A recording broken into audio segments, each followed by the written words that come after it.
ഓവനും ഗ്രില്ലും ഒന്നും ഇല്ലാതെ തന്നെ റെസ്റ്റോറൻറ്റ് സ്റ്റൈലിൽ അതേ രുചിയിൽ നമുക്ക് അൽഫാം ചിക്കൻ വീട്ടിൽ തന്നെ ഉണ്ടാക്കാം. അപ്പോൾ അതിൻ്റെ റെസിപ്പി നോക്കുന്നതിന് മുന്നായിട്ട് ചാനൽ ഇതുവരെ സബ്സ്ക്രൈബ് ചെയ്യാത്തവർ ഒന്ന് സബ്സ്ക്രൈബ് കൂടി ചെയ്യണേ. അൽഫാം ചിക്കൻ ഉണ്ടാക്കാനായിട്ട് 1 കിലോ ചിക്കനാണ് ഇവിടെ എടുത്തിരിക്കുന്നത്. ഈ ഒരു വലുപ്പത്തിൽ കട്ട് ചെയ്തെടുത്ത ചിക്കനാണ്. ചിക്കൻ നല്ലപോലെ കഴുകിയ ശേഷം ഇതൊന്ന് ഫ്ലാറ്റ് ചെയ്തെടുക്കണം. അതിനായിട്ട് ഒരു ചപ്പാത്തി റോളോ അല്ലെങ്കിൽ ഇതേപോലെ ഒരു സാധനം വെച്ചിട്ട് ജസ്റ്റ് ഒന്നിങ്ങനെ മെല്ലെ മെല്ലെ അടിച്ചു കൊടുത്താൽ മതി. എല്ലൊന്നും പൊട്ടിപ്പോകുന്ന രീതിയിൽ അടിക്കരുത്. കുറച്ച് സോഫ്റ്റ് ആയിട്ട് കിട്ടാൻ വേണ്ടിയിട്ട് ഒന്ന് ഫ്ലാറ്റ് ആക്കി എടുക്കാൻ വേണ്ടിയാണ് ഇങ്ങനെ ചെയ്യുന്നത്. അൽഫാം ഉണ്ടാക്കിയെടുക്കാനായിട്ട് സ്കിന്നോട് കൂടിയുള്ള ചിക്കനാണ് നല്ലത്. ഞാനിവിടെ സ്കിന്നില്ലാത്തത് എടുത്തതന്നേ ഉള്ളൂ. ഇങ്ങനെ അടിച്ചതിന് ശേഷം നമുക്കൊരു കത്തി വെച്ചിട്ട് ഒന്ന് നല്ലപോലെ ഒന്ന് വരഞ്ഞു കൊടുക്കാം. അതിനുശേഷം ചിക്കൻ ഒന്നുകൂടി നല്ലപോലെ ഒന്ന് കഴുകിയിട്ട് നമുക്കൊന്ന് ഡ്രെയിൻ ചെയ്യാൻ മാറ്റി വെക്കണം. ചിക്കനിലെ വെള്ളമെല്ലാം പോയി നല്ല ഡ്രൈ ആയിരിക്കണം. എന്നിട്ട് മാത്രം നമുക്കിതിലേക്ക് മസാല തേച്ച് കൊടുക്കാൻ പാടുള്ളൂ. ഇതുപോലെ വരഞ്ഞെടുത്ത ശേഷം നമുക്ക് ചിക്കനൊക്കെ നല്ലപോലെ ഒന്ന് കഴുകിയിട്ട് ഒന്ന് ഡ്രെയിൻ ചെയ്യാൻ മാറ്റി വെക്കാം.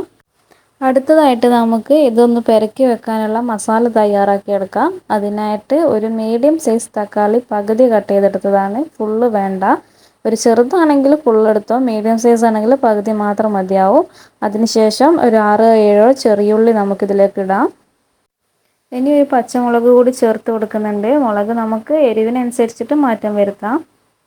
അതുപോലെ തന്നെ ഇതൊരു മീഡിയം സൈസ് സവാളയാണ്. അതിൻ്റെ പകുതി മാത്രമേ എടുത്തിട്ടുള്ളൂ, ഫുള്ളായിട്ട് എടുക്കുന്നില്ല. പിന്നെ ഒരു ചെറിയ കഷ്ണം ഇഞ്ചിയും അതേപോലെ തന്നെ ഒരു 5-6 അല്ലി വെളുത്തുള്ളി കൂടി ചേർത്ത് കൊടുക്കുന്നുണ്ട്.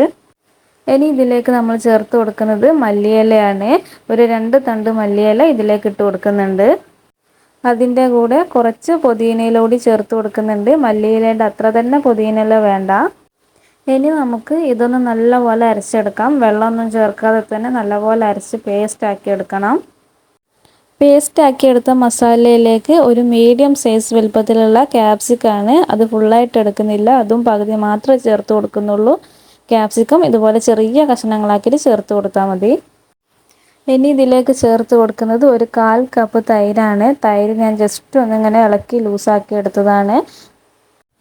കട്ട തൈര് ചേർത്ത് കൊടുത്താലും കുഴപ്പമൊന്നുമില്ല. ഞാനിതുപോലെ ചെയ്യുന്നത് നമ്മുടെ ചിക്കന് ഈ മസാലയിൽ നല്ലപോലെ മുങ്ങിക്കിടക്കാൻ വേണ്ടിയിട്ടാണ്. അടുത്തതായിട്ട് നമ്മൾ ഇതിലേക്ക് 2 ടേബിൾ സ്പൂൺ മുളക് പൊടി ചേർത്ത് കൊടുക്കുന്നുണ്ട്.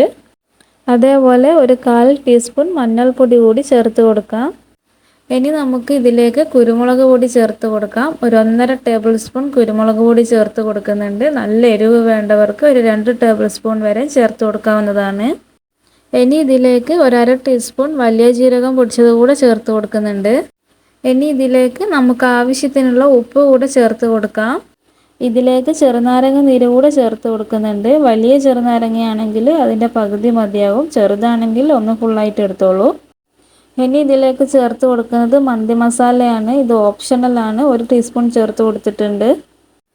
ഇനി ഇതിലേക്ക് 2 ടേബിൾ സ്പൂൺ ഒലീവ് ഓയിൽ ചേർത്ത് കൊടുക്കുന്നുണ്ട്. ഒലീവ് ഓയിൽ വേണമെന്ന് നിർബന്ധമൊന്നുമില്ല, സൺഫ്ലവർ ഓയിൽ ഉണ്ടെങ്കിൽ അത് ചേർത്ത് കൊടുത്താൽ മതി. ഇനി ഇതെല്ലാം കൂടെ ഒന്ന് നല്ലപോലെ ഇളക്കി മിക്സ് ചെയ്തെടുത്ത ശേഷം നമുക്ക് ഇതിലേക്ക് ചിക്കൻ ഓരോന്നായി ഇട്ടിട്ട് ഒന്ന് നല്ലപോലെ തേച്ച് പിടിപ്പിച്ചെടുക്കണം. ഇതുപോലെ ചിക്കൻ്റെ ഓരോ പീസും ഇതിലേക്ക് ഇട്ടിട്ട് നല്ലതുപോലെ ഒന്ന് തേച്ച് പിടിപ്പിച്ചെടുക്കാം.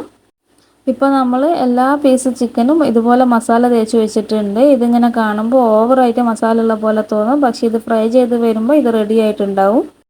ഇനി നമുക്ക് ഇതൊന്ന് അടച്ചു വെച്ച ശേഷം ഒരു 5-6 മണിക്കൂർ ഫ്രിഡ്ജിൽ റെസ്റ്റ് ചെയ്യാൻ വെക്കണം. ഏറ്റവും നല്ലത് ഓവർനൈറ്റ് വെക്കുന്നതാണ്. അതിന് പറ്റിയിട്ടില്ലെങ്കിൽ ചുരുങ്ങിയത് ഒരു 6 മണിക്കൂറെങ്കിലും റെസ്റ്റ് ചെയ്യാൻ വെക്കണം. എങ്കിൽ മാത്രമാണ് ഈ മസാലയൊക്കെ ചിക്കനിൽ നല്ലപോലെ പിടിക്കുകയുള്ളൂ.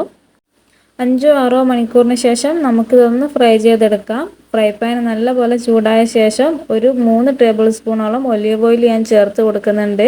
നമ്മൾ ഗ്രില്ലിലോ അല്ലെങ്കിൽ ഓവനിലോ വെച്ച് ചെയ്യുന്നതാണെങ്കിൽ നമുക്ക് ഓയിലിൻ്റെ ആവശ്യം വരില്ല. പക്ഷേ നമ്മൾ ഫ്രൈ പാനിൽ ചെയ്യുമ്പോൾ നമുക്ക് കുറച്ച് ഓയിൽ ഉപയോഗിക്കേണ്ടി വരും. സൺഫ്ലവർ ഓയിൽ ഉപയോഗിച്ചാലും പ്രശ്നമൊന്നുമില്ല. ഞാൻ എൻ്റെ കയ്യിലുള്ളത് കൊണ്ട് ഇത് ഉപയോഗിക്കുന്നെന്നുള്ളൂ. ഇനി നമുക്ക് ഓരോ പീസ് ചിക്കൻ എടുത്തിട്ട് ഇതിലേക്ക് വെച്ച് കൊടുക്കാം. നല്ലപോലെ ചൂടുണ്ടായിരിക്കണം, അല്ലെങ്കിൽ നമ്മുടെ മസാലയെല്ലാം ഈ എണ്ണയിലേക്കായി പോകും.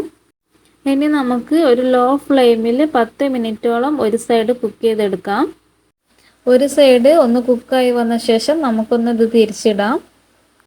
വീണ്ടും നമുക്ക് ഒരു 10 മിനിറ്റോളം ഈ സൈഡ് കൂടെ നമുക്ക് വേവിച്ചെടുക്കാം. രണ്ട് സൈഡും നല്ലപോലെ വെന്ത് വന്ന ശേഷം ഒന്ന് ഫ്ലെയിം കൂട്ടി വെച്ചിട്ട് രണ്ട് സൈഡും ഒന്ന് നല്ലപോലെ പൊരിച്ചെടുക്കാവുന്നതാണ്.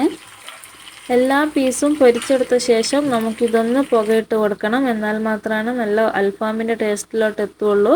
അപ്പോൾ അതിനായിട്ട് ഒരു സ്റ്റീലിലെ പാത്രം ഇതുപോലെ ഒന്ന് വെച്ച് കൊടുത്തിട്ട് നമുക്ക് ചാർക്കോൾ നല്ലപോലെ ഒന്ന് ചൂടാക്കിയിട്ട് ഇതിലേക്ക് വെച്ച് കൊടുക്കാം. ചാർക്കോൾ ഇല്ലെങ്കിൽ ചിരട്ട കത്തിച്ചിട്ട് കരിയാക്കി എടുത്താലും മതി. അപ്പോൾ ഇതിലേക്ക് ചാർക്കോൾ ചൂടാക്കിയത് വെച്ച് കൊടുത്ത ശേഷം അതിലേക്ക് കുറച്ച് സൺഫ്ലവർ ഓയിൽ കൂടി ചേർത്ത് കൊടുത്തിട്ട് പെട്ടെന്ന് തന്നെ ഇത് മൂടി വെച്ച് കൊടുക്കണം. മൂടി വെച്ച ശേഷം പുക ഒട്ടും പുറത്തു പോവാതിരിക്കാൻ വേണ്ടിയിട്ട് നമുക്ക് വെയിറ്റുള്ള എന്തെങ്കിലും അതിൻ്റെ മേലെ വെച്ച് കൊടുക്കാം. ഒരു 10 മിനിറ്റ് ഇങ്ങനെ തന്നെ ഇരുന്നോട്ടെ. ഒരു 10 മിനിറ്റിന് ശേഷം നമുക്കിത് തുറന്നിട്ട് നോക്കാവുന്നതാണ്. ഇപ്പം നമ്മുടെ അൽഫാം റെഡി ആയിട്ടുണ്ട്. നല്ല രസമുണ്ട് കഴിക്കാനായിട്ട്, അതേപോലെ തന്നെ കാണാനും നല്ല ഭംഗിയുണ്ട്. റെസ്റ്റോറൻറ്റിൽ നിന്ന് കിട്ടുമ്പോൾ തന്നെ ഉണ്ട്. അപ്പോൾ എല്ലാവരും ഒന്ന് ട്രൈ ചെയ്ത് നോക്കുക. വീഡിയോ ഇഷ്ടമായാൽ ലൈക്ക് ചെയ്യുക, ഷെയർ ചെയ്യുക, ഒന്ന് സബ്സ്ക്രൈബ് കൂടി ചെയ്യണേ.